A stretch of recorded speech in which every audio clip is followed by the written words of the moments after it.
It's ultimately your stock, it's your stock price. Just saying, oh, well, they can handle it, they're experts, I don't think is the right route to go. It's a fine line, it's a balance. It's an art more than a science.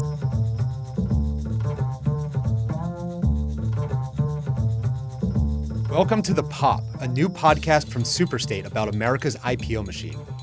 I'm your host, Robert Leshner. On this show, we're going inside the IPO process. To most people, an IPO looks simple. A company files, a deal prices, the stock opens, the market reacts. But behind that first trade is a much more complicated story. We start with three basic questions. One, why do companies go public? It gives the employees liquidity and it gives a company a source of new capital. Access to capital is one reason. Having a currency, prestige. But deciding to go public is only the beginning. The harder question is whether a company is ready. The goal is to understand the IPO not as a single event, but as a sequence of decisions, many of which happen outside of public view. All this is a pretty well-oiled machine, and there is actually like a lot of actors. Everyone has their own purpose and mission to be able to deliver a best-in-class IPO. The journey is typically a pretty long one. Companies end up knowing themselves better at the end of that than they did at the beginning. And then there's the part that everyone talks about, the pop. You want it to go up, not down. But the pop is only one piece of the story.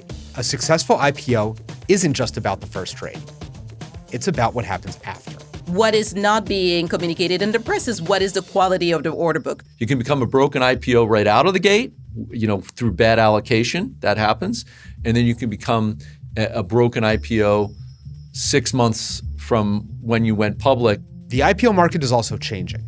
Companies are staying private longer, private markets are larger and more liquid, and the IPO process has become more expensive and complex. The longer companies stay private, the more very significant growth occurs in private markets and are not available to the retail investor. So the pop is not just about how IPOs work today, it's about how public markets could work next, and whether new infrastructure can change what it means to go public.